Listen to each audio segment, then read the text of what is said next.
Dear students, കഴിഞ്ഞ ക്ലാസ്സിൽ സെറ്റ്സിൻ്റെ first video ക്ലാസ്സിൽ നമ്മൾ എന്താണ് സെറ്റ് എന്നും സെറ്റിനെ റെപ്രസെൻ്റ് ചെയ്യുന്ന രണ്ട് മെത്തേഡുകൾ നമ്മൾ മനസ്സിലാക്കി. സാധാരണ സെറ്റ്സിന് പേര് കൊടുക്കുക ക്യാപിറ്റൽ ലെറ്റേഴ്സ് കൊണ്ടാണ്, എ ബി സി എന്നൊക്കെ. എന്നാൽ ഒരു കാര്യം മനസ്സിലാക്കേണ്ടത്, ചില സെറ്റുകൾക്ക് ചില പേരുകൾ നിശ്ചയിക്കപ്പെട്ടിട്ടുണ്ട്.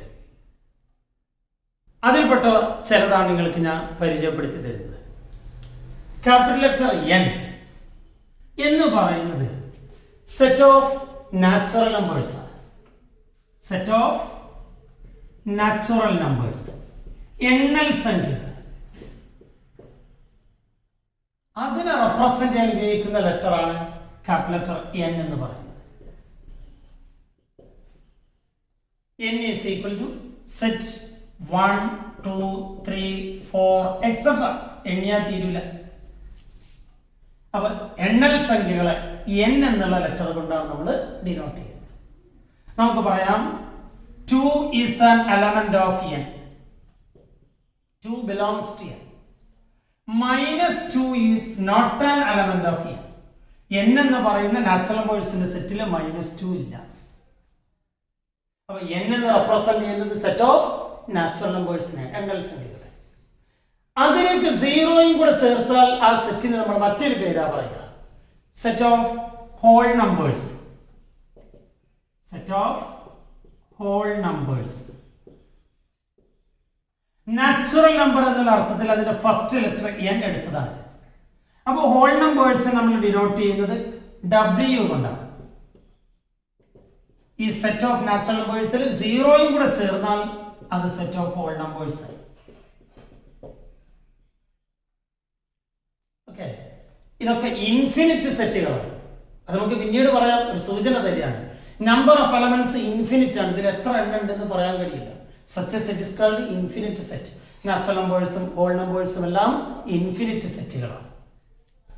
ഇനി ഈ പറയുന്ന ഹോൾ നമ്പേഴ്സിലേക്ക് പോസിറ്റീവ് ഇന്റിജേഴ്സിനെ പോലെ തന്നെ നെഗറ്റീവ് ഇന്റിജേഴ്സും കൂടെ ഉൾപ്പെടുത്തിയാൽ അതാണ് set of integers. Set of integers. അതിനെ ഐ എന്നോ അല്ലെങ്കിൽ സെഡ് എന്നോ ഡിനോട്ട് ചെയ്യാറുണ്ട്. ക്യാപിറ്റൽ ലെറ്റർ സെഡ് എന്നും കൊടുക്കാറുണ്ട്.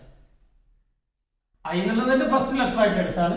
ഐ എന്നുള്ളതിനേക്കാൾ ഉപരി കൂടുതൽ ഉപയോഗിച്ച് കാണാറുള്ളത് സെഡ് എന്നുള്ള പേരിലാണ്. ആരെല്ലാം വരും അതിനകത്ത് നോക്കുക. ഈ പോസിറ്റീവ് ഇന്റിജേഴ്സിന്റെ കൂടെ സീറോയും നെഗറ്റീവ് ഇന്റിജേഴ്സും കൂടെ ചേർക്കണം. 0, 1, 2, 3 എക്സെട്ര. അതുപോലെ തന്നെ ബാക്കിലേക്ക് -1, -2 എക്സെട്ര. ഇതാണ് സെറ്റ് ഓഫ് ഇന്റിജേഴ്സ്. ഇവിടെയൊക്കെ നമ്മൾ ആ സെറ്റിനെ റെപ്രസെന്റ് ചെയ്യുന്നത് റോസ്റ്റർ ഫോമിലാണ്. അതിലെ എലമെന്റുകൾ നിരത്തി എഴുതി കോമറ്റ് കൊടുക്കുകയാണ്. എണ്ണിയാ തീരാത്തോടെ എക്സെട്ര എന്ന് കൊടുക്കുന്നത്. അപ്പൊ ഇന്റിജേഴ്സ് ആണ് ഇപ്പൊ എഴുതിയത്. ഇനി ഇതിനകത്തേക്ക് ഫ്രാക്ഷനും കൂടെ ചേർന്നാലോ? ഏത്? ഇപ്പൊ 1/2, 3/4 എന്നൊക്കെ പറയുന്നത് അതൊന്നും ഇന്റിജേഴ്സിൽ പെടുന്നില്ല. അവിടെ നമുക്കൊരു പുതിയ സെറ്റിനെ കുറിച്ച് പഠിക്കണം. അതിന്റെ പേരാണ് set of rational numbers. Set of rational numbers. പല കുട്ടികൾക്കും വേണ്ടത്ര പരിചയമില്ലാത്തൊരു സാധനമാണ് റാഷണൽ നമ്പർ. അപ്പൊ നമുക്ക് ആദ്യം എന്താണ് റാഷണൽ നമ്പർ എന്ന് മനസ്സിലാക്കണം. റാഷണൽ നമ്പർ എന്ന് വെച്ചാൽ p/q എന്ന രൂപത്തിൽ എഴുതാൻ കഴിയണം. ഒരു ക്വോഷ്യന്റ് ഫോമിൽ എഴുതാൻ കഴിയണം. ഈ പിയും ക്യൂവും ഇന്റിജർ ആയിരിക്കണം. p, q belongs to z. Integer ആയിരിക്കണം. ന്യൂമറേറ്ററും ഇന്റിജർ ആവണം, ഡിനോമിനേറ്ററും ഇന്റിജർ ആവണം. മാത്രമല്ല ഡിനോമിനേറ്റർ ഒരിക്കലും 0 ആവരുത് കേട്ടോ. എന്താ 0 ആയാൽ കുഴപ്പം? Division by 0 is not defined. By 0 വന്നു കഴിഞ്ഞാൽ നോട്ട് ഡിഫൈൻഡ് എന്നാ പറഞ്ഞാൽ. അതുകൊണ്ട് ഡിനോമിനേറ്റർ 0 ആവരുത്. 0 അല്ലാത്ത ഇന്റിജർ ആയിരിക്കണം ന്യൂമറേറ്റർ, സോറി ഡിനോമിനേറ്റർ. ന്യൂമറേറ്റർ വേണമെങ്കിൽ 0 ആവാം, കുഴപ്പമില്ല. എനിവേ ന്യൂമറേറ്ററും ഇന്റിജർ ആവണം, ഡിനോമിനേറ്ററും ഇന്റിജർ ആവണം. ഫോർ എക്സാമ്പിൾ 3/4 ന്യൂമറേറ്ററും ഡിനോമിനേറ്ററും ഇന്റിജർ ആണല്ലോ. ഇത് റാഷണൽ നമ്പർ ആണ്. റാഷണൽ നമ്പേഴ്സിനെ റെപ്രസെന്റ് ചെയ്യുന്നത് q എന്ന ലെറ്റർ കൊണ്ടാണ്. അപ്പൊ ഞാൻ പറയും 3/4 belongs to q. അതൊരു റാഷണൽ നമ്പർ. -1/2. അതെന്താ റാഷണൽ നമ്പേഴ്സിന് ക്യൂ എന്ന് കൊടുത്ത് ചിന്തിക്കേണ്ട, ആർ എന്നല്ലേ കൊടുക്കേണ്ടത്? ഈ ആർ എന്ന് പറയുന്നത് സെറ്റ് ഓഫ് റിയൽ നമ്പേഴ്സിന് പേര് കൊടുക്കുന്നുണ്ട്. അപ്പൊ പിന്നെ ഇതിന് മറ്റൊരു പേര് കൊടുത്തു, ക്യൂ എന്ന്. ഓക്കെ, എനിവേ ക്യൂ എന്നുള്ള പേര് ആർക്കുള്ളതാണ്? സെറ്റ് ഓഫ് റാഷണൽ നമ്പേഴ്സ് എന്നുള്ളതാണ്. എന്താണ് റാഷണൽ നമ്പർ എന്ന് അപ്പൊ നമ്മൾ പറയുന്നത്? -1/2 ഇസ് എ റാഷണൽ നമ്പർ. ന്യൂമറേറ്ററായ -1 ഇന്റിജറിൽ പെട്ടതാണ്. ഡിനോമിനേറ്റർ വരുന്ന 2 അതും ഇന്റിജറിൽ പെട്ടതാണ്. അപ്പൊ ഇത് റാഷണൽ നമ്പറാണ്. അപ്പൊ നിങ്ങൾ ചോദിക്കും, അപ്പൊ റാഷണൽ അല്ലാത്തത് ഏതാ? ഉദാഹരണത്തിന് പറയാം, √3/2. √3/2 ഇവിടെ p/q എന്ന ഫോമിൽ എഴുതിയിട്ടുണ്ട്. പക്ഷേ ന്യൂമറേറ്ററായ √3 ഇന്റിജറിൽ പെടുന്നതാണോ? അല്ല. അപ്പൊ ന്യൂമറേറ്റർ ഇന്റിജർ അല്ലാത്തത് കൊണ്ട് ഇത് ആരാവില്ല? റാഷണൽ നമ്പർ ആവില്ല. അപ്പൊ p/q എന്ന രൂപത്തിൽ എഴുതാൻ കഴിഞ്ഞാൽ മാത്രം പോരാ, അതിന്റെ ന്യൂമറേറ്ററും ഡിനോമിനേറ്ററും ഇന്റിജർ ആവണം. മറ്റൊരു എക്സാമ്പിൾ, -1/√2 എന്ന് പറയുന്നത് റാഷണൽ നമ്പർ അല്ല. ഇതിന്റെ ന്യൂമറേറ്റർ -1 ഇന്റിജർ ആണ്, പക്ഷെ ഡിനോമിനേറ്റർ √2 എന്തല്ല? ഇന്റിജർ അല്ല. അപ്പോ റാഷണൽ നമ്പർ ആവുന്നതും ആവാത്തതും കണ്ടല്ലോ. അപ്പൊ എന്താണ് റാഷണൽ നമ്പർ? p/q എന്ന രൂപത്തിൽ എഴുതാൻ കഴിയണം. ന്യൂമറേറ്ററും ഡിനോമിനേറ്ററും ഈ കാണുന്ന സെറ്റ് ഓഫ് ഇന്റിജേഴ്സിൽ പെട്ടതായിരിക്കണം. അപ്പൊ സ്വാഭാവികമായിട്ടൊരു ചോദ്യം, ഈ കാണുന്ന 0, 1, 2, 3 ഒക്കെ റാഷണൽ നമ്പർ ആണോ? ആണ്. എന്തുകൊണ്ട്? എങ്ങനെയാണ് 2 എന്ന് പറയുന്ന റാഷണൽ നമ്പർ ആവുന്നത്? 2വിനെ കുട്ടികളെ 2/1 എന്ന് എഴുതാം. p/q എന്ന രൂപത്തിൽ എഴുതി. ന്യൂമറേറ്ററായ 2ഉം ഡിനോമിനേറ്ററായ 1ഉം രണ്ടും ഇന്റിജർ ആണ്. അപ്പൊ അതുകൊണ്ട് തന്നെ 2 എന്ന് പറയുന്നത് റാഷണൽ നമ്പർ ആണ്. -3 എന്ന് പറയുന്നത് റാഷണൽ നമ്പർ ആണ്. -3യെ -3/1 എന്ന് എഴുതാം.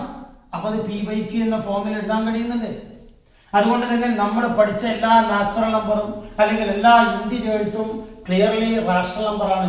ഈ പറയുന്ന എല്ലാ ഇന്റിജറിനെയും p/q എന്ന രൂപത്തിൽ എഴുതാം. 2വിനെ 2/1 എഴുതിയ പോലെ 4നെ 4/1 എഴുതാം, 5നെ 5/1 എഴുതാം. അങ്ങനെ p/q എന്ന രൂപത്തിൽ എഴുതാൻ പറ്റുന്നുണ്ട്. ന്യൂമറേറ്ററും ഡിനോമിനേറ്ററും എല്ലാം ഇന്റിജർ ആണ്. അതുകൊണ്ട് എല്ലാ ഇന്റിജേഴ്സും റാഷണൽ നമ്പറിൽ വരുന്നുണ്ട്. ഓക്കെ, √3, √5 ഒക്കെ വരുമ്പോൾ പറ്റില്ല. √4 പറയേണ്ട, √4 2 ആണ് കേട്ടോ, അത് ഇന്റിജർ ആവും. ഓക്കെ, അപ്പൊ ഇതാണ് റാഷണൽ നമ്പർ ആവുന്നതും ആവാത്തതും. എങ്കിൽ ഈ റാഷണൽ നമ്പേഴ്സിനെ മുഴുവൻ അങ്ങോട്ട് എഴുതിയാൽ ആ സെറ്റിന് പറയുന്ന പേരാണ് സെറ്റ് ഓഫ് റാഷണൽ നമ്പേഴ്സ്. ഞാൻ പറഞ്ഞു, സെറ്റ് ഓഫ് റാഷണൽ നമ്പേഴ്സിനെ ഡിനോട്ട് ചെയ്യുന്നത് q എന്ന ലെറ്റർ കൊണ്ടാണ്. അപ്പൊ q ഈസ് ഈക്വൽ ടു, ഇവിടെ റാഷണൽ നമ്പറുകൾ നമുക്ക് നിരത്തി എഴുതാൻ കഴിയില്ല. ഇവിടൊക്കെ ഇത് എഴുതുന്ന ഓർഡർ ഉണ്ട്. 1 കഴിഞ്ഞാൽ 2, 2 കഴിഞ്ഞാൽ 3. റാഷണൽ നമ്പർ നമ്മൾ എങ്ങനെ എഴുതുക? √2 റാഷണൽ നമ്പർ അറിയാം. √2 എഴുതിയിട്ട് പിന്നെ അടുത്തത് ഏതാ എഴുതാൻ പറ്റുമോ? അതൊരിക്കലും നമുക്ക് നിരത്തി എഴുതാൻ പറ്റില്ല. ഇങ്ങനെ വെറുതെ ഒരു 10 എണ്ണൊക്കെ എഴുതാന്നല്ലാതെ ഒരു ഓർഡറിൽ അതിന് ചിട്ടയിൽ എഴുതാൻ കഴിയില്ല. അതുകൊണ്ട് തന്നെ റാഷണൽ നമ്പേഴ്സിനെ റെപ്രസെന്റ് ചെയ്യാൻ നമ്മൾ ഉപയോഗിക്കുക സെറ്റ് ബിൽഡർ ഫോം ആണ്. Set of all X such that. ആരാണ് ഈ സെറ്റിലുള്ളത്? എല്ലാ എക്സും ആരായിരിക്കണം? X. X equal to p/q എന്ന രൂപത്തിൽ എഴുതാൻ പറ്റണം. p, q belongs to set. ആ പിയും ക്യൂവും ഇന്റിജർ ആയിരിക്കണം. q not equal to 0. Denominator ഒരിക്കലും 0 ആവില്ല. ഇങ്ങനെ സെറ്റ് ബിൽഡർ ഫോമിൽ അങ്ങ് എഴുതിയാൽ മതി. എന്താണ് റാഷണൽ നമ്പർ? p/q എന്ന രൂപത്തിൽ എഴുതാൻ കഴിയണം. ന്യൂമറേറ്ററും ഡിനോമിനേറ്ററും സെറ്റ് ഓഫ് ഇന്റിജേഴ്സിൽ പെട്ടതായിരിക്കണം. ഡിനോമിനേറ്റർ 0 ആവരുത്. ഇനി ഇതിലേക്ക് ഒരാൾ കൂടെ പരിചയപ്പെടുത്താൻ, അതാണ് set of real numbers. Set of real numbers അതിന് 6 എന്നാ ഡിനോട്ട് ചെയ്യാം.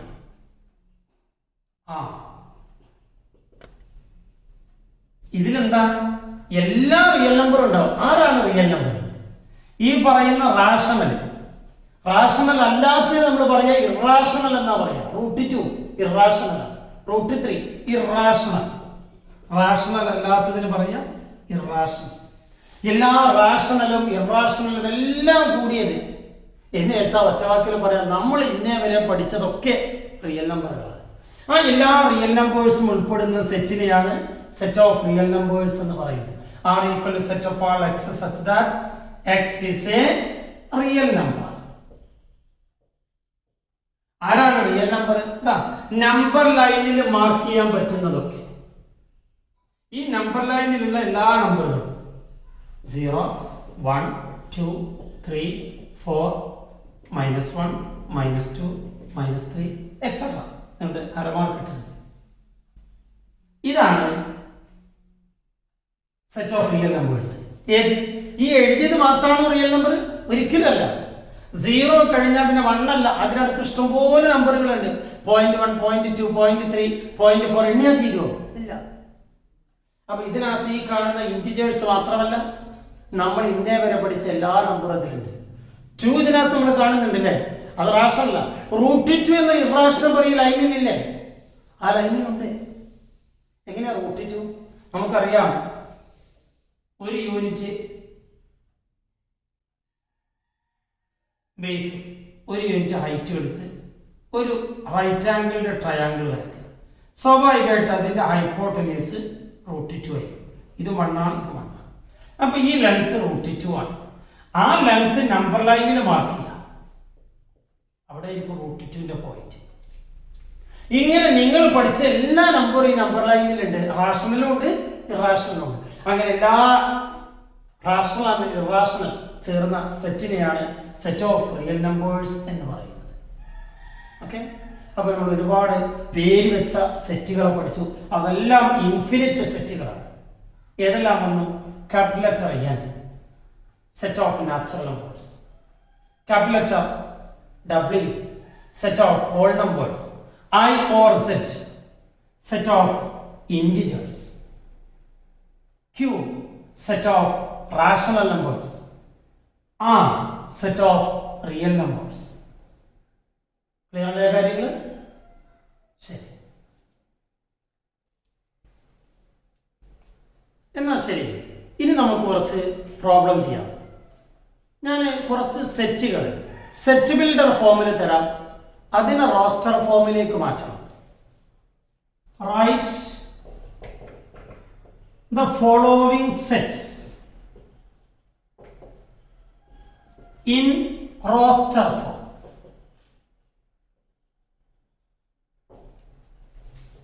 ഇനി പറയുന്ന സെറ്റുകളെ റോസ്റ്റർ ഫോമിലേക്ക് മാറ്റി എഴുതണം.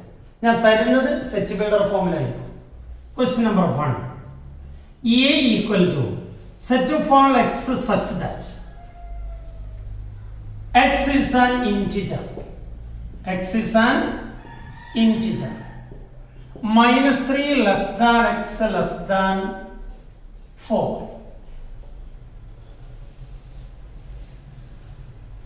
-3ക്കും 4നും ഇടയ്ക്കുള്ള എല്ലാ ഇന്റിജേഴ്സും ഒന്ന് പറഞ്ഞു നോക്കിയേ. ഏതെല്ലാം എലമെന്റുകൾ ഉണ്ട് അതിനകത്ത്? അതൊക്കെ ഒന്ന് നിരത്തി എഴുതണം. അപ്പോഴാണത് റോസ്റ്റർ ഫോമിൽ വരിക. സംശയം ഉണ്ടെങ്കിൽ നമ്പർ ലൈനിൽ ഒന്ന് അങ്ങോട്ട് നോക്കിയാൽ മതി. നമ്മുടെ റിയൽ ലൈനിൽ 0, 1, 2, 3, 4, -1, -2, -3, -4. ഓക്കെ, -3യിൽ കൂടുതലായിരിക്കണം. ഇതാണ് -3. -3യിൽ കൂടുതലാവണം എന്ന് പറയുമ്പോൾ -3യുടെ ഇപ്പുറത്തേക്ക് കുറയരുത്. -3 വേണ്ട, -3യിൽ കൂടുതലായിട്ടുള്ളത് മതി. പിന്നെ 4 വേണ്ട, 4ൽ കുറവായിട്ടുള്ളത് മതി.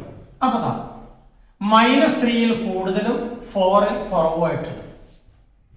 ഇതിന്റെ ഉള്ളിൽ വരുന്ന ഇന്റിജേഴ്സ് ആരെല്ലാം ഉണ്ടെന്ന് പറഞ്ഞ് A equal to set -2, -1, 0, 1, 2, 3. 4 വേണ്ട, 4ൽ കുറവായിട്ടുള്ളത്. അപ്പൊ നമ്മൾ -3യിൽ കൂടുതലായിട്ടുള്ളതും 4ൽ കുറവായിട്ടുള്ള എല്ലാ ഇന്റിജേഴ്സിനെയും തെരഞ്ഞെടുത്ത് എഴുതി. അങ്ങനെ ഈ സെറ്റിനെ നമ്മൾ റോസ്റ്റർ ഫോമിലേക്ക് മാറ്റി എഴുതി. രണ്ടാമത്തേത് B equal to set of all x such that x is a prime divisor of 60. Prime divisor of 60. എല്ലാ നമ്പറുകളും എങ്ങനെയുള്ള നമ്പർ ആയിരിക്കണം? പ്രൈം നമ്പർ ആയിരിക്കണം. 60നെ ഡിവൈഡ് ചെയ്യാൻ പറ്റുന്ന പ്രൈം നമ്പേഴ്സ്. പ്രൈം നമ്പർ അറിയാലോ. ഏതാണ് ഏറ്റവും ചെറിയ പ്രൈം നമ്പർ? 2. തൊട്ടടുത്ത prime number 3. Prime numbers 2, 3, 5, 7, 11, 13 etcetera. ഇതാണ് പ്രൈം നമ്പേഴ്സ് എന്ന് പറയുന്നത്. എന്താണ് പ്രൈം നമ്പറിന്റെ പ്രത്യേകത നിങ്ങൾക്ക് അറിയാലോ. അതിലുള്ള നമ്പറുകളെ ഡിവൈഡ് ചെയ്യാൻ പറ്റുന്നത് ആ നമ്പറിനെ കൊണ്ട് മാത്രമേ ഉള്ളൂ. പിന്നെ 1 ഉണ്ട്. ഇപ്പൊ 5നെ ഡിവൈഡ് ചെയ്യാൻ പറ്റുന്ന നമ്പറുകൾ ആരൊക്കെയാ? 1ഉം 5. 7നെ ഡിവൈഡ് ചെയ്യാൻ പറ്റുന്ന സംഖ്യകൾ ആരൊക്കെയാ? 1ഉം 7. 13നെ ഡിവൈഡ് ചെയ്യാൻ പറ്റുന്ന നമ്പേഴ്സ് ആരൊക്കെയാ? 1ഉം 13. അത്തരം സംഖ്യകളെയാണ് പ്രൈം നമ്പേഴ്സ് എന്ന് പറയുന്നത്. അതിന്റെ ഡിവൈസേഴ്സ് ആയിട്ട് 1ഉം ആ നമ്പറും മാത്രമേ ഉണ്ടാവുകയുള്ളൂ. എങ്കിലപ്പ പ്രൈം നമ്പർ ആയിരിക്കണം, ഡിവൈസർ ഓഫ് 60 ആയിരിക്കണം. 60നെ ഡിവൈഡ് ചെയ്യാൻ പറ്റുന്ന പ്രൈം നമ്പർ പറഞ്ഞോളൂ. ഞാൻ ഇതിനെ റോസ്റ്റർ ഫോമിൽ എഴുതുകയാണ്. 2 is a divisor of 60. അപ്പൊ അത് എഴുതാം. പ്രൈം നമ്പറുമാണ്, 60നെ ഡിവൈഡ് ചെയ്യാൻ പറ്റും. 3 is a divisor of 60. 5 is a divisor of 60. 7 കൊണ്ട് ഡിവൈഡ് ചെയ്യാൻ പറ്റുമോ? ഇല്ല. 11, 13 ഈ പറയുന്ന സംഖ്യകളെ കൊണ്ടൊന്നും 60നെ ഡിവൈഡ് ചെയ്യാൻ പറ്റില്ല. അപ്പൊ 60നെ ഡിവൈഡ് ചെയ്യാൻ പറ്റുന്ന പ്രൈം നമ്പറുകൾ 2ഉം 3ഉം 5ഉം ആണ്. ഇനി 6 കൊണ്ട് 60നെ ഡിവൈഡ് ചെയ്യാം, പക്ഷെ അത് പ്രൈം നമ്പർ അല്ല. 10 കൊണ്ട് 60നെ ഡിവൈഡ് ചെയ്യാം, അത് പ്രൈം നമ്പർ അല്ല.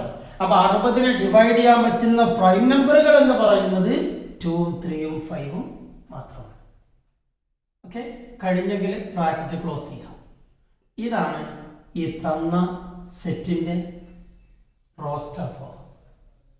ക്ലിയർ ആണോ? ശരി. ഇനി ഇതുപോലെ കുറച്ചുകൂടെ എക്സാമ്പിളുകൾ ഞാൻ അടുത്ത ക്ലാസ്സിൽ തരാം. ഓക്കെ.